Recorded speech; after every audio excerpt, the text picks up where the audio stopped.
ఎవరు చెప్పారమ్మా? చెప్పండి మళ్ళా. Very good. ఆశీర్వాదం నేర్చుకున్నాం. ఆశీర్వాదం ఎక్కడుంది? ఫస్ట్ పాయింట్, ఆశీర్వాదం ఎక్కడుంది? దేవుడి సన్నిధిలో ఉంది. ఇంకా అవన్నీ కరెక్టే. ఇంకా మరి ప్రతి ఆదివారం వస్తున్నాం కదా, ఆశీర్వదించబడాలి కదా. ఇంకా ఎక్కడుంది? దేవుని నవీకరణ చెప్పండి.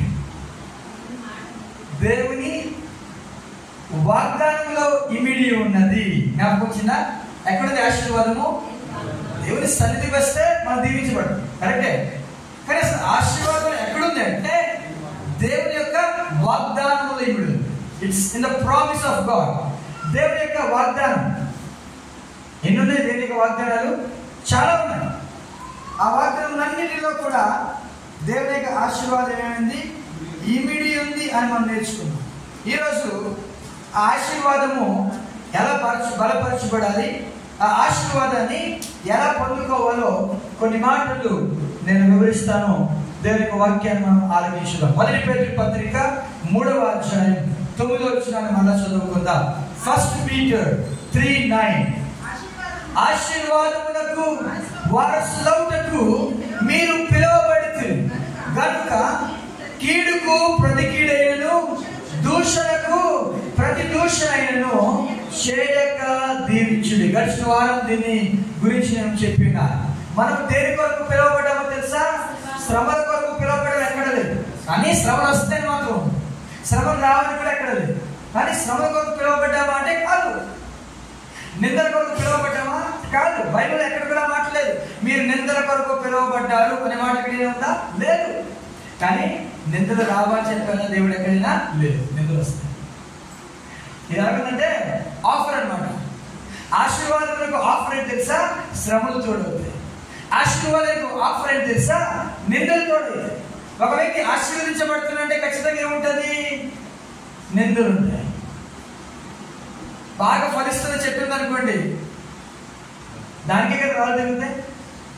ఏమీ లేదు, పండ్లు పడదామని దాని వైపు చూడ కూడా అంతే. ఆశీర్వాదము ఉన్న వ్యక్తి మీదే నిందలు ఉంటాయి, ఇంకా శ్రమలు వస్తాయి. రాళ్ళు లాంటి పెద్ద పెద్దవి మీద పడుతూ ఉంటాయి. ఎందుకు? దాంట్లో ఏముంది? ఫలాలు ఉన్నాయి కాబట్టి. అదే ఆశీర్వాదం లేకపోతే అంటే ఆఫర్ అన్నమాట. ఆశీర్వాదంతో పాటు దేవుడు ఏమిస్తున్నాడు మనకి? శ్రమలు, నిందలు అన్నీ కూడా ఉంటాయి. కానీ దాని గురించి మనం పిలువబడలేదు. We are called for a blessing. అంటే ఆశీర్వాదం కొరకు మనం పిలువబడ్డాం. దేని కొరకు పిలువబడ్డా చెప్పండి ఒకసారి. దేని కొరకు పిలువబడ్డాం? నేను గట్టిగా మాట్లాడుతున్నాను, మీరు కూడా గట్టిగా మాట్లాడారు. దేని కొరకు మనం పిలువబడ్డాం? ఆశీర్వాదం గురించి మనం పిలువబడ్డాం. మరి ఏం చేయాలి? ఆశీర్వాదం రావాలంటే కీడుకు ప్రతి కీడు చేయొద్దండి. దూషణకు ప్రతి దూషణ చేయొద్దు. ప్రతి దూషణ చేయొద్దు. కీడుకు ప్రతి కీడు చేయొద్దు. మనం దీవించాలి అని దేవుని వాక్యము సెలవిస్తుంది. సో ఆశీర్వాదం, ద బ్లెస్సింగ్స్ ఆఫ్ అబ్రహాం గురించి మనం నేర్చుకున్నాం. అబ్రహాం యొక్క ఆశీర్వాదం, అబ్రహాం యొక్క ఆశీర్వాదం మనం చూసాం. ఆశీర్వాదం ఎక్కడుందంట? ఆశీర్వాదము దేవుని యొక్క వాగ్దానంలో నాటబడి ఉంది. It is planted in the promises of God. దేవుని యొక్క వాగ్దానంలో దేవుని యొక్క ఆశీర్వాదం నాటబడి. ఈ ఆశీర్వాదం మనం ఏం చేసుకోవాలి తెలుసా? మనం పొందుకోవాలి. ఈ దినాన్ని రెండో పాయింట్, ఆశీర్వాదము మన విశ్వాసము ద్వారా బలపరచబడుతుంది. రెండో పాయింట్, ఆశీర్వాదము నీ విశ్వాసము ద్వారా నీ ఆశీర్వాదము దృఢపరచబడుతుంది. దేవునికి స్తోత్రం చేద్దామా? గతైన మాట. ఆశీర్వాదం ఉంది దేవుని వాగ్దానము, కరెక్టే. మరి ఎందుకు రావట్లేదు? మనకి వచ్చినా ఎందుకు నిలవటం లేదు? కారణము ఎలాంటిది వస్తుంది తెలుసా? బలహీనమైన ఆశీర్వాదం వస్తుంది. బలం లేదు, అందులో దృఢత్వం లేదు, పటిష్టత లేదు. దేవునికి ఆశీర్వాదంలో నిజంగా ఇన్నుంటాయంటే దేవునికి ఆశీర్వాదం ఉండదు. అది వచ్చే విధానంలోనే మనకు ఉంటారు. మీకు అర్థమైందా? మనము పొందుకునే విధానంలోనే ఈ ఆశీర్వాదం యొక్క బలము తెలుస్తారు. మీకు అర్థమైందా? ఈ ఆశీర్వాదము బలపరచబడాలి అన్నా, ఈ ఆశీర్వాదము దృఢపరచబడాలి అన్నా, ఈ ఆశీర్వాదము బలంగా స్థిరంగా ఉండాలన్నా దేని మీద ఆధారపడదో తెలుసా?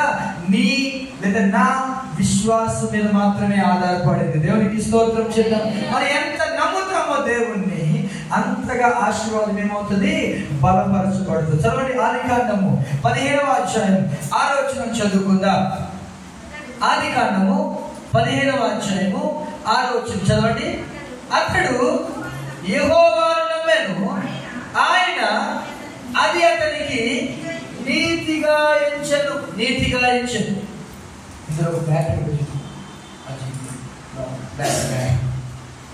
మన చదువు ఒకసారి ఆదికాండము 15వ అధ్యాయము 6వ వచనం చదువుకుందాం. అతడు యెహోవాను నమ్మెను, ఆయన అది అతనికి నీతిగా ఎంచెను. అబ్రహాము ఒకసారి ఆలోచిద్దాం. ఇందాకేం చెప్పాను నేను? వాగ్దానములో ఏముంది? దేవుని యొక్క ఆశీర్వాదం. ఇది బలపరచబడాలి. ఇదేమవ్వాలి? స్ట్రాంగ్ అవ్వాలి. ఇదేమవ్వాలి? స్థిరపరచబడాలి. అంటే అది ఖచ్చితంగా మన యొక్క విశ్వాసం మీద మాత్రమే ఆధారపడి. It is based on our faith. మన విశ్వాసం ఎవరి మీద నమ్మాలి? దేవుని నమ్మాలి. అక్కడ రాయబడింది, అబ్రహాం అంట దేవుని నమ్మెను, యెహోవాను నమ్మెను, ఆయన అది నీతిగా ఎంచెను. అంటే ఈ ఆశీర్వాదం ఎలా మారింది తెలుసా? నీతితో కూడిన ఆశీర్వాదంగా మారిపోయింది. దేవుడే ఇచ్చాడు. ఈరోజు మనం నిజంగా దేవుడు నమ్ముతున్నామా? చెప్పాలంటే ఒప్పుకోవాలి, నమ్మటం లేదు. ఎలా నమ్మాలి తెలుసా దేవుణ్ణి? ఎవరైనా ఇక్కడ కూర్చున్నవారు బస్సు ఎక్కిన తర్వాత, గోపాలపట్నం వెళ్ళిన తర్వాత, బస్సు ఎక్కిన తర్వాత డ్రైవర్ గారి దగ్గరికి వెళ్ళి, డ్రైవర్ గారు ఈ బస్సు యొక్క చక్రాలు బాగున్నాయా? లేదా కండక్టర్ గారు వచ్చిన తర్వాత టికెట్ ఇచ్చే ముందు, ఇగో నేను డబ్బులు ఇస్తున్నాను, అసలు ఈ బస్సు నిజంగా నన్ను గమ్యస్థానానికి చేరుస్తుందని గ్యారంటీ ఉందా? ఎవరైనా అడుగుతామా?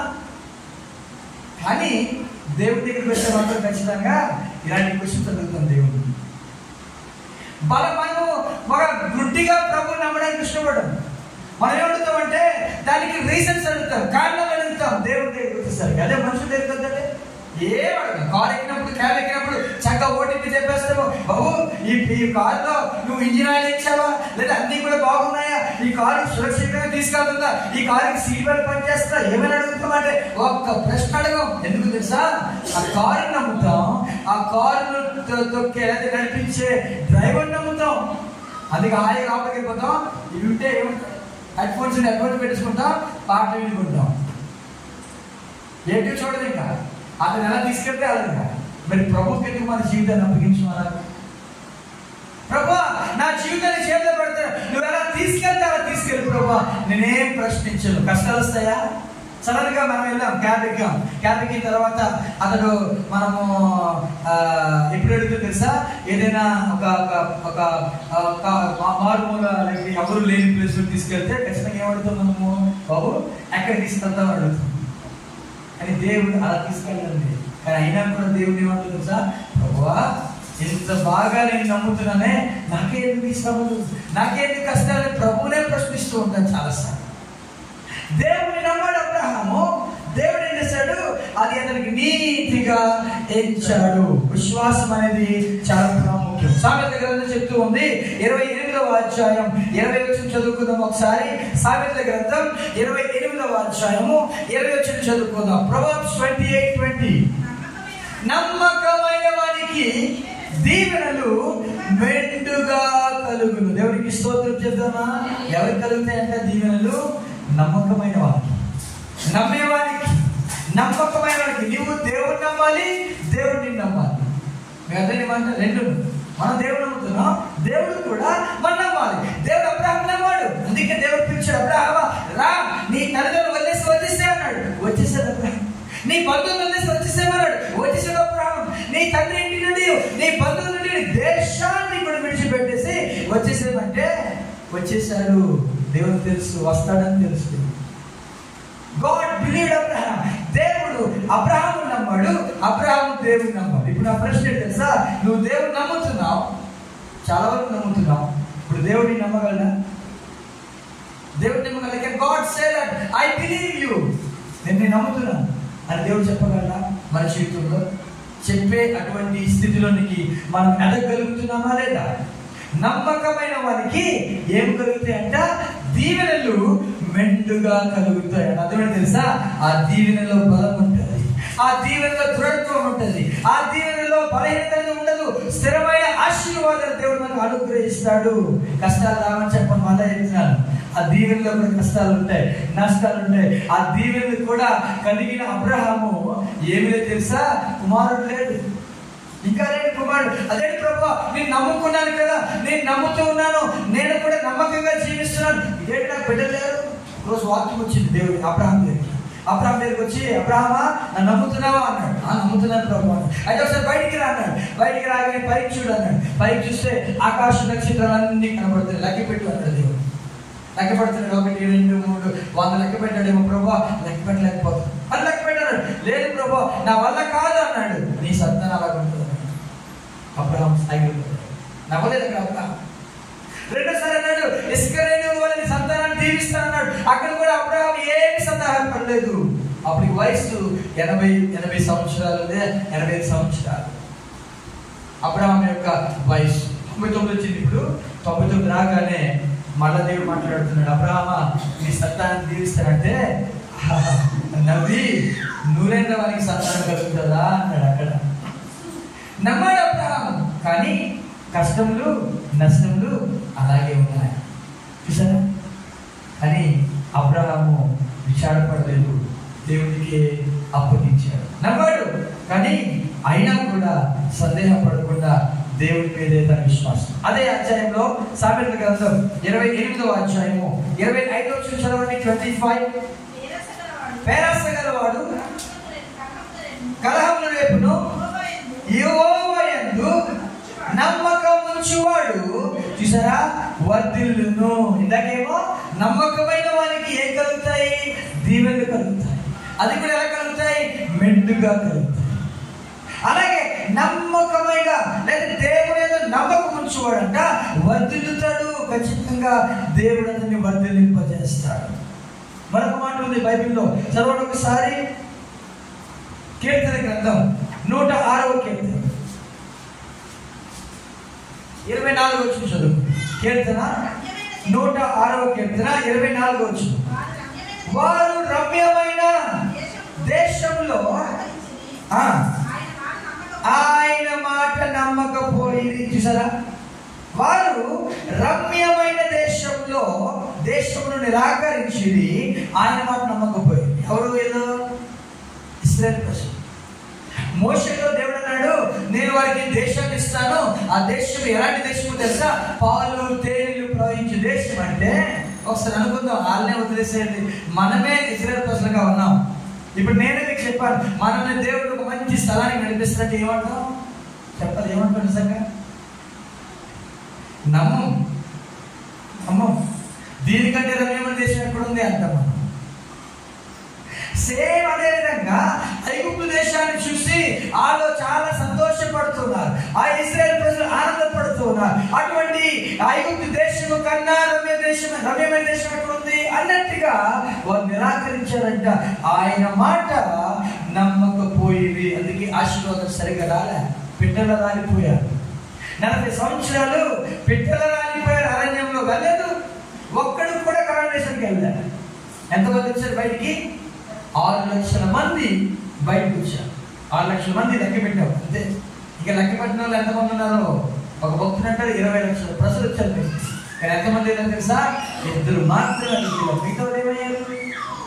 నిరాకరించారు కదా, నమ్మట్లేదు. ఈరోజు ఎంతమంది నిజంగా ప్రభు యొక్క నామాన్ని నమ్ముతున్నారు? దేవుడు ఆశీర్వదిస్తాడు ఖచ్చితంగా అని ఎంతమంది నమ్మగలుగుతున్నారు? నమ్మితే దేవుని యొక్క మహిమను చూస్తా. దేవుడికి స్తోత్రం చెప్తాను. మాతో అంటున్నాడు, అమ్మా నేను చెప్పలేదా, నీవు నమ్మినడా దేవుని మహిమ చూస్తావు. నమ్మట్లేదు, చాలాసార్లు నమ్మట్లేదు అంటే. మరొక మాట ఉంది, 2వ దినవృత్తాంతాల గ్రంథం 31వ అధ్యాయము 20 చదవండి ఒకసారి. ఆశీర్వాదం ఎక్కడుందో తెలుసా? మన విశ్వాసంలోనే ఆశీర్వాదాన్ని దేవుడు బలపరుస్తూ ఉంటాడు. 2వ దినవృత్తాంతాల గ్రంథం 31వ అధ్యాయం 2 Chronicles chapter 31 రెండవ దినవృత్తాంతాల గ్రంథం 31వ అధ్యాయము 20 వచనం చదవండి. ఇక్కడ ఒక వ్యక్తి కనబడుతున్నాడు, అతని పేరు హిజ్కియా. హిజ్కియా యూదా దేశమందంతటను ఇలాగున జరిగించి తన దేవుడైన యెహోవా దృష్టికి అనుకూలముగాను యథార్థముగాను నమ్మకముగాను పనిచేయచ్చు వచ్చెను. చూసారా ఎలా పనిచేస్తున్నాడంట? హిజ్కియా నమ్మకస్తుడిగా దేవుని యందు నమ్మకం ఉంచాడు. దేవుడు కూడా తనని నమ్ముతూ ఉన్నాడు.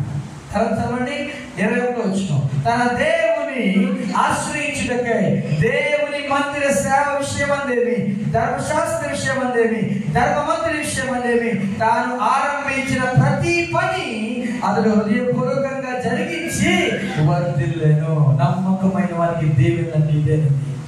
మనకు ఆశీర్వాదం దేవుడు ఇచ్చాడు ఆల్రెడీ. ప్రతి ఒక్కరికి ఒక ఆశీర్వాదం ఇచ్చాడు.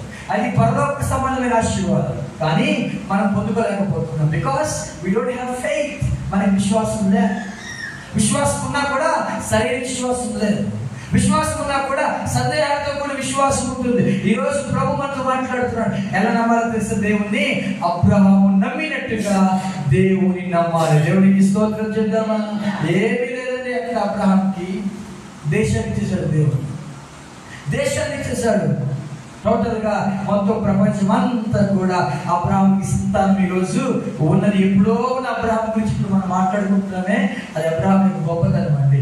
దేవుడు అతని మీద వచ్చిన నమ్మకము, దేవుడి మీద వచ్చిన నమ్మకము, విశ్వాసము అతను ఏం తీసుకొచ్చింది తెలుసా? గొప్ప స్థితిని తీసుకొచ్చింది. మన విశ్వాసం ద్వారా మన ఆశీర్వాదం ఏమవుతుంది? దృఢపరచబడుతుంది. మూడవది, ఇప్పుడు ఈ ఆశీర్వాదం ఎక్కడుందని చెప్పాను? దేవుడి వాగ్దానంలో ఉంది. ఇప్పుడు ఈ ఆశీర్వాదం ఏమవ్వాలి? బలపరచబడాలి, దృఢపరచబడాలి. ఎలా దృఢపరచబడుతుంది? విశ్వాసం ద్వారా. ఈ దృఢపరచబడిన విశ్వాసం ఎవరి దగ్గరికి రావాలి? మన దగ్గరికి రావాలంటే ఏం చేయాలి తెలుసా? మూడో పాయింట్, ఆశీర్వాదము మన విధేయతను బట్టి ప్రత్యక్షపరచబడుతుంది. విధేయత అనేసరికి ఎవరి హస్తాలు కూడా లేవాలి. గట్టిగా దేవునికి స్తోత్రం చేద్దామా? ఇక్కడ విధేయత చాలా కష్టం. అన్నీ వింటాం కానీ విధేయత మనం చూపించు. అన్నీ వింటాం, వినకుండా ఉండవు. అన్నీ వింటాం కానీ విధేయత వచ్చేసరికి కష్టం ఉంటుంది కదా. కానీ మనం ఎప్పుడైతే విధేయత చూపిస్తామో ఆశీర్వాదం ప్రత్యక్షం అవుతుంది. బలపరచబడిన ఆశీర్వాదం వస్తుంది మన దగ్గరికి. దేవుని యొక్క వాగ్దానాల్లో ఇమిడి ఉన్న ఆశీర్వాదము మన జీవితంలో ఏమవుతుంది తెలుసా? ప్రత్యక్షపరచబడుతుంది. ఏమన్నా తెలుసా దేవుడు అబ్రహాంతో? అబ్రహామా, నీ సంతానానికి ఇదంతా ఇచ్చేస్తా అనగానే అబ్రహాంకు డౌట్ వచ్చింది. ప్రభా, ఎలా ఇస్తావు? ఎలా నేను స్వతంత్రించుకుంటాను? నువ్వేమో స్వతంత్రించుకుంటావు అంటావు కదా, ఎలా స్వతంత్రించుకుంటా అడిగాడు దేవుడిని. చదవండి ఆదికాండము 15వ అధ్యాయము 7వ వచనం నుండి 10వ వచనం చదవండి ఒకసారి. ఆదికాండము చదవండి 15వ అధ్యాయం చదవండి ఇప్పుడు.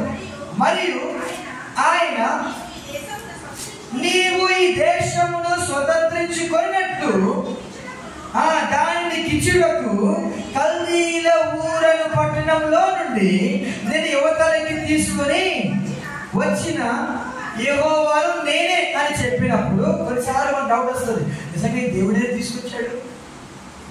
ఎప్పుడు డౌట్ వచ్చిందా మీకు? నాకు చాలాసార్లు వచ్చింది డౌట్. కొన్నిసార్లు అనిపిస్తుంది నిజంగా దేవుడేనా నడిపిస్తున్న దేవుడేనా, సాధారణ నడిపిస్తున్నాడు అనేది.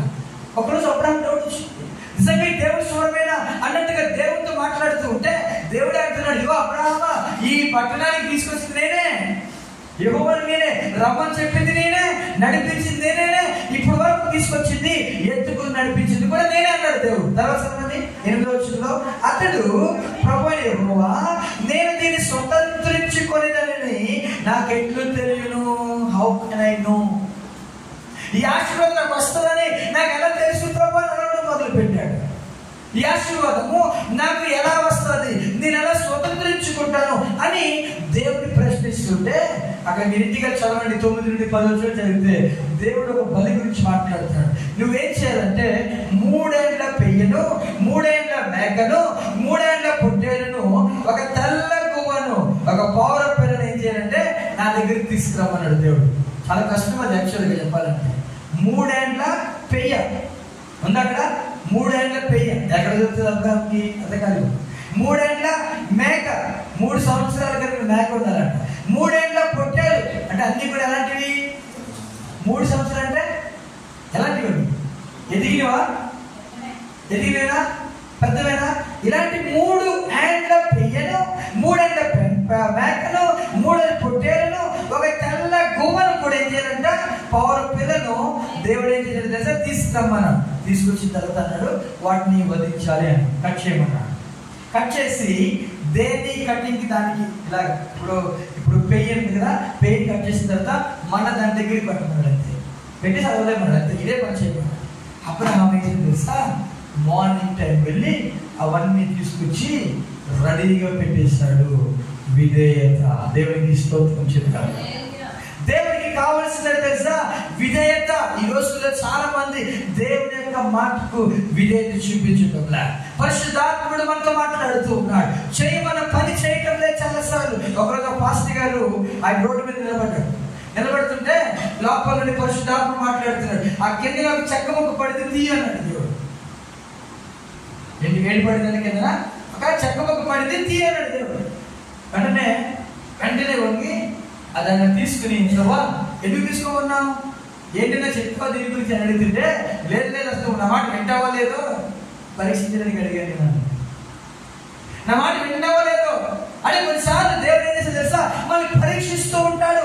దేవుడి యొక్క మాటకి ఏం చేయాలి? మనము విధేయత చూపించాలి. దేవునికి స్తోత్రము చెప్తామా? విధేయతే మనకి ఏం చేస్తుంది? ఆశీర్వాదం తీసుకొస్తుంది. చదవండి ద్వితీయోపదేశకాండం 30వ అధ్యాయము 6వ వచనం చదువుకుందాం. ద్వితీయోపదేశకాండము 30వ అధ్యాయము 6వ వచనం చదవండి. ద్వితీయోపదేశకాండం 30వ అధ్యాయము 6వ వచనం.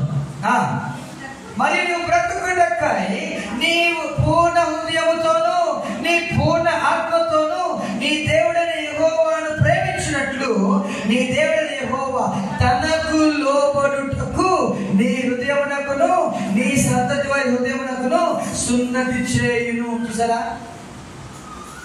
దేవుడే లోబడ్డానికి. మనం లోబడితే మంచిది. ఒక లోబడకపోతే దేవుడే లోబడినట్లు నడిపిస్తాడు. ఎలా నడిపిస్తారు పాస్టర్ గారు అడిగితే సున్నతి చేస్తాడు. ఆయన చేస్తాడు సున్నతి. ఎంత పెయిన్ఫుల్ ఉంటుందో విశ్రమించలేక సున్నతి. కానీ అక్కడ మనం చేయడు, మన హృదయానికి ఆయన సున్నతి చేస్తాడు. దేవునికి స్తోత్రం చెప్తాడు. అంటే అర్థమైంది తెలుసా? ఒక నొప్పిని కలిగజేస్తాడు. దేవునికి విధేయత చూపినట్లుగా మన హృదయానికి బాధ కలగజేస్తాడు. ఎందుకో తెలుసా? దేవుని యొక్క మాటను వినట్లుగా లోబడినట్లుగా. అలా లోబడితే ఏమిస్తారు తెలుసా? 10వ వచనంలో రాయబడింది, 9వ వచనంలో రాయబడింది. మరియు నీ దేవుడైన యెహోవా నీ చేతి పనులన్నిటి విషయంలోను, నీ గర్భఫల విషయంలోను, నీ పశువుల విషయంలోను, నీ భూమి పంట విషయంలోను నీకు మేలగినట్లు నిన్ను వర్ధిల్లజేయును. చూసారా? లోబడితే ఏమిస్తారంట? ఆశీర్వాదాన్ని అనుగ్రహిస్తాడు. యోహాను సువార్త 3వ అధ్యాయము 36వ వచనం కూడా చదివినట్లయితే యేసు ప్రభు గురించి ఒక మాట రాయబడింది. చదవండి. కుమారునికి విధేయుడైతే ఏమొస్తుందంట? యోహాను సువార్త 3వ అధ్యాయము 36వ వచనం అంటే ఆఖరి వచనం. కుమారుని యందు విశ్వాసం ఉంచువాడే నిత్య జీవము గలవాడు, కుమారునికి విధేయుడు కానివాడు జీవము చూడడు. చూసారా? జీవం చూడట, ఆశీర్వాదం చూడడు. కుమారునికి విధేయుడు కానివాడు జీవాన్ని చూడడు, ఆశీర్వాదాన్ని చూడడండి. అందుకే మన జీవితంలో ఆశీర్వాదాన్ని చూడలేకపోతాం. విధేయత చూపించినప్పుడు, దేవునికి విధేయత చూపించినప్పుడు దేవుని యొక్క ఆశీర్వాదాలు మనం ఏం చేయగలుగుతామో? చూడగలుగుతాము. మరొక మాట రాయబడింది ఇర్మియా గ్రంథంలో కూడా మనం చూసినట్లయితే, ఇర్మియా గ్రంథం 42వ అధ్యాయము 6వ వచనం నుండి 10వ వచనం చదివినట్లయితే కొంతమంది వ్యక్తులు ఇర్మియా అనే ప్రవక్త దగ్గరికి వచ్చి అడుగుతున్నారు, అయ్యా దేవుడు మీకు ఏం చెప్తాడో మాకు చెప్పండి, నేను చేస్తామంట. చదవండి 42వ అధ్యాయం 6వ వచనం.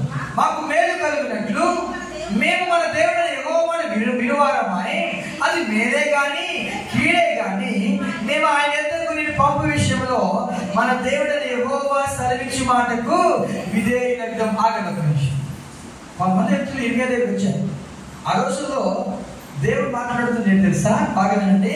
బబులోనికి వెళ్ళిపోవాలి, మీరు బబులోనికి వెళ్ళిపోవాలి. వెళ్ళిపోవాలి, చెరకి వెళ్ళిపోవాలి అని దేవుడు మాట్లాడుతున్నాడు. అది నిజంగా దేవుడు మాటనా? ఇర్మియా ఏమో బబులోనికి వెళ్ళిపోవాలని బోధిస్తున్నాడు ఇశ్రాయేలు ప్రజలకి. అక్కడే మరొక ప్రవక్తున్నాడు, అతని పేరు హనన్యా. అతను అన్నాడు, లేదు లేదు, బబులోని కాడిని దేవుడు విరగొట్టేస్తాడు, మీరు బబులోనికి వెళ్ళాలని బోధిస్తాడు. రెండు రకాల బోధలు. ఇర్మియా ఏమో మీరు బబులోనికి వెళ్తారు, బబులోన్లో ఉంటారు, 70 సంవత్సరాలు చెరలో ఉంటారని ఇర్మియా బోధిస్తుంటే, ఇతను ప్రవక్త, ఇతను హనన్యా, అతను కూడా అన్నాడు, లేదు లేదు, మీరు అసలు బానిసలుగా వెళ్ళరు, దేవుడు బబులోని కాడిని విరగొట్టేస్తాడంటే ఇర్మియా ఏం మాట్లాడారు? ఇతను అబద్ధ ప్రవక్త. ఎవరు? హనన్యా. అందరూ ఏమన్నా బాగానండి. ఇర్మియా ఏమన్నారు? ఇంట్లోకి వెళ్ళిపోయిన తర్వాత హనన్యా దగ్గరికి వెళ్ళి, ఎందుకు అబద్ధం ఆడుతున్నావు? నువ్వు దేవుడిని పంపించరా, దేవుడిని పంపించరా, నువ్వు పంపించకుండా నువ్వు వచ్చేసి అబద్ధం ఆడుతున్నావు కాబట్టి ఈ సంవత్సరంలోనే నువ్వు చచ్చిపోతావు అని చెప్పేసి వెళ్ళిపోయింది. అదే సంవత్సరంలో 7వ నెలలో హనన్యా చచ్చిపోతాడు. ఇదంతా చూసి ఇశ్రాయేలు ప్రజలు ఈ మీద మళ్ళీ వస్తారు. అది మేలే అయినా పర్వాలేదు, కీడైనా పర్వాలేదు, నువ్వేం చెప్తావో మేము చేస్తాం. బాగున్నారా ఇప్పుడు మాట? నువ్వేం చెప్తావో దేవుని అడుగు, దేవుడికి ఏం చెప్తాడో అన్నిటిలో కూడా మేమేమవుతాము? విధేయులవుతాం. అది మేలైనా అవ్వచ్చు, కీడైనా అవ్వచ్చు. 10 రోజులు వదిలేయండి అన్నాడు ఇర్మియా. చదవండి ఇప్పుడు నెక్స్ట్ వచనం. 10 దినములైన తర్వాత యెహోవా వాక్కు ఇర్మియాకు ప్రత్యక్షమైన కనుక అతడు కారేహ కుమారుడైన యోహానానును సేనల అధిపతులందరినీ, అల్పులేని గనులేని ప్రజలందరినీ పిలిపించి వారితో ఇట్లను, ఇశ్రాయేలు దేవుడైన యెహోవా సన్నిధిని మనవి చేయటికే మీనని పంపింది కదా, ఆయన సెలవిచ్చినదేమనగా, నేను మీకు చేసిన కీడు గురించి సంతాపం పొంది ఉన్నాను. మీరు తొందరపడక ఈ దేశంలో కాపురమున ఎడల పడగొట్టక నేను మిమ్మల్ని స్థాపించును, పెళ్ళగింపక నాటెదను. మీరు బబులోను రాజునకు భయపడుచున్నారే, అతనికి భయపడకుడి. అతని చేతిలో నుండి మిమ్మల్ని తప్పించి మిమ్మల్ని రక్షించుటకు నేను మీకు తోడై ఉన్నాను. అతనికి భయపడకుడి, మరియు అతని నీడల జాలిపడి మీ స్వదేశమునకు మిమ్మల్ని పంపునట్లు మీ ఎడలని అతనికి జాలి పుట్టించేదను. అంటే కన్ఫర్మ్ అయిపోయింది. ఏంటి కన్ఫర్మ్ అయిపోయింది? ఈ మాట చదివిన తర్వాత ఏం కన్ఫర్మ్ అయిపోయింది? ఖచ్చితంగా ఎక్కడికి వెళ్ళాలి? ఇప్పుడు బబులోనికి వెళ్ళాలి. అక్కడ భయపడద్దు మీరు. ఆ బబులోని రాజు ఏం చేయడు, మిమ్మల్ని ఏం చేయడు, జాలి పుట్టిస్తాను. మిమ్మల్ని చూసినట్టు జాలి పుట్టిస్తాను. ఇది దేవుడు మాట్లాడుతున్నాడు. వాళ్ళు ఏం చేసి తెలుసా? నమ్మలేదు. మీరు ఇంటికి చదవండి అధ్యాయం అంతా కూడా, తర్వాత చదివితే అర్థమవుతుంది. ఒక వ్యక్తిని వారు లీడర్గా పెట్టుకుని, బాబు ఇర్మియా నువ్వు వారు అబద్ధాలు చెప్తున్నావు, మేము వెళ్ళిపోతామని చెప్పి లోబడకుండా వారు దేవుని మాటకు అవిధేయత చూపించారు. చూసారా? మేలైనా కీడైనా ఎవరి మాట విన్నారో తెలుసా? మనము దేవుని మాట మాత్రమే వింటే ఆశీర్వాదము. దేవునికి స్తోత్రం చేద్దాం. మీరు అనొచ్చు, అదేంటంటే బబులోని కాలం ఆశీర్వాదమా? ఆశీర్వాదమే. మన దృష్టిలో కాకపోవచ్చు, కానీ దేవుని దృష్టిలో అది ఆశీర్వాదం. ఏంటంటే దానియేలు సింహాల బోధకు వెళ్ళడం ఆశీర్వాదమా? ఆశీర్వాదమే. ఎందుకో తెలుసా? బయట 120 మంది ప్రజలు కాచుకున్నారు దానియేలుని చంపడానికి. దేవుడు విడిపించలేడా? విడిపించాడు. మరి దేవుడు ఎక్కడ విడిపిస్తాడు?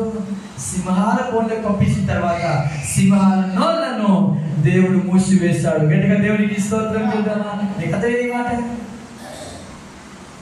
ఇర్మియా ఏమో మీరు బబులోనికి వెళ్ళండి, అక్కడ దేవుడు వర్ధింపజేస్తాడు, అక్కడ దేవుడు దీవిస్తాడు. బబులోను దగ్గర నోరుని మూసేస్తాడు దేవుడు. మీరు భయపడద్దు, బబులోనికి వెళ్ళడానికి భయపడద్దని బోధిస్తుంటే వీళ్ళు వెళ్ళా, నువ్వు అబద్ధం ఆడుతున్నావు ఇర్మియా.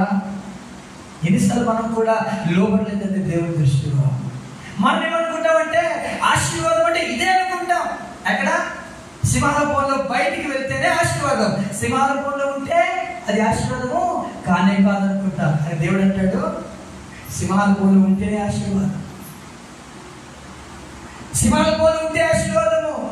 అయ్యా మేము ఈ అగ్ని కొలిమిలో, అది కూడా 7 అంతలుగా చేయబడిన అగ్ని కొలిమిలో ఉండే ఆశీర్వాదం అంటే దేవుడు అన్నాడు తెలుసా? అదే ఆశీర్వాదం అన్నాడు. అదే మా వస్త్రాలు కాలిపోవా? కాలిపోవు. నీవు జలముల్లో పడి నా దాటినప్పుడు జలములంతా నీ పైకి పొందిపారు. ఇది నేను చెప్పలేదండి, దేవుడే చెప్తూ ఉన్నాడు. దేవుడికి స్తోత్రం చేద్దామా? దేవుడే చెప్తున్నాడు. ఆయన నడిపిస్తే మనం ఏం చేయాలి?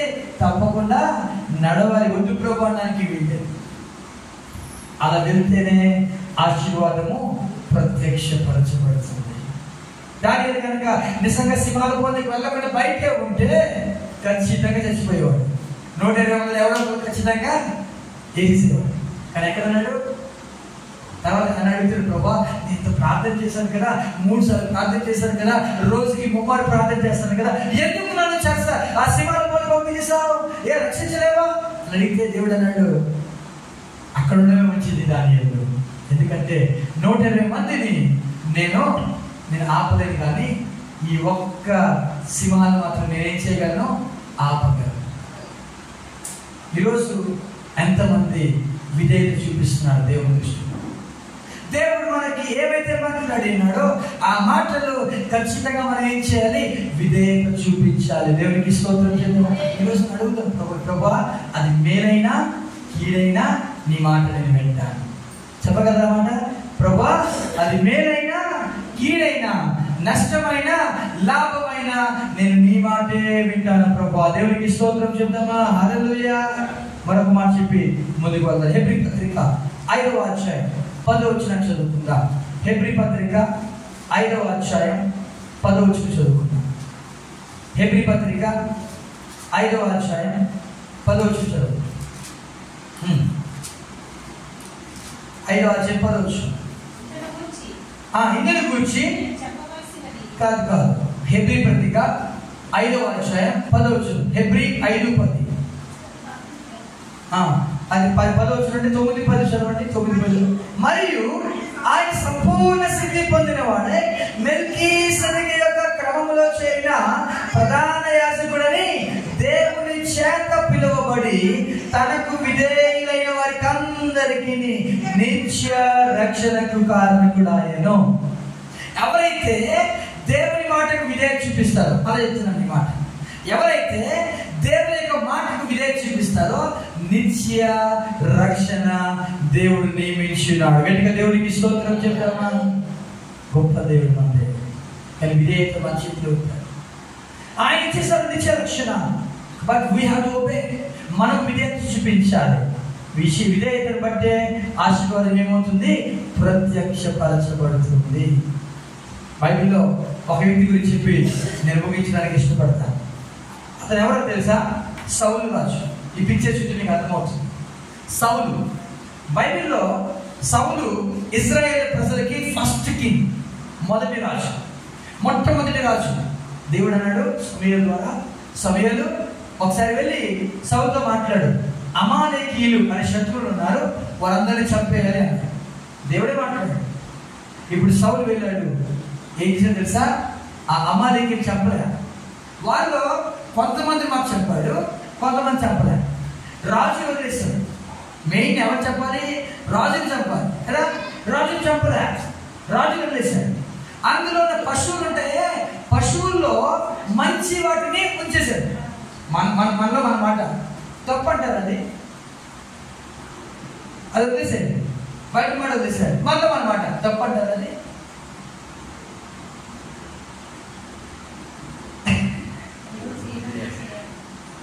అది వదిలేసాడు. అదే వదిలేసాడు. మనలో మన మాట తప్పంటారు. అది తప్పు కాదు కదా, మంచి ఆలోచన కదా.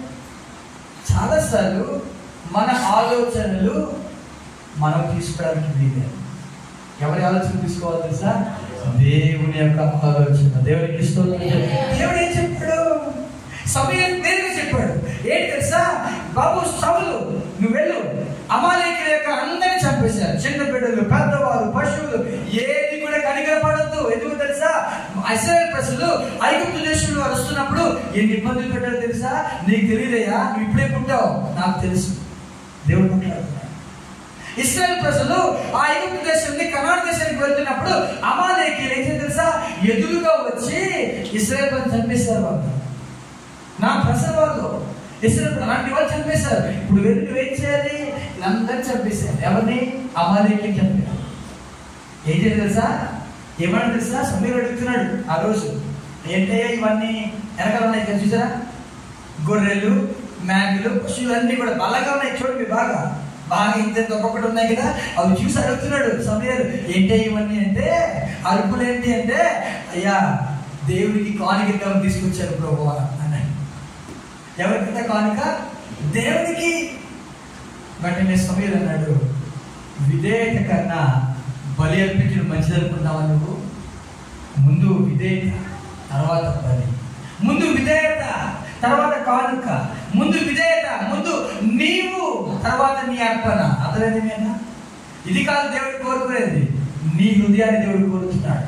నీ హృదయం సరైనదైతే ఈ అర్పణ దేవుడు అంగీకరిస్తాడు. గట్టిగా దేవునికి స్తోత్రం చేద్దాం.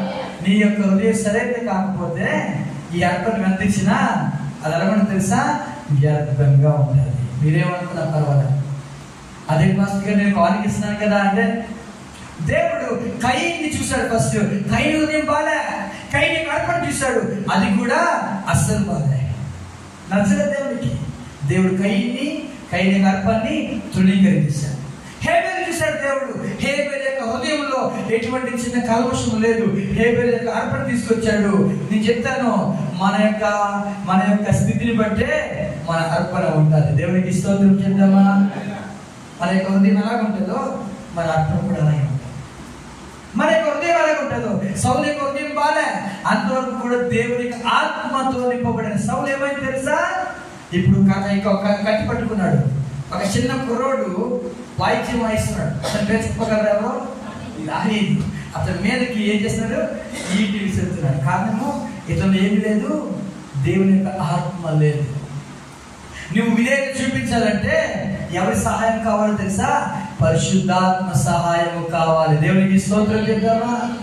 ఈరోజు ఒక ప్రత్యేకమైన దినం ఏంటి తెలుసా?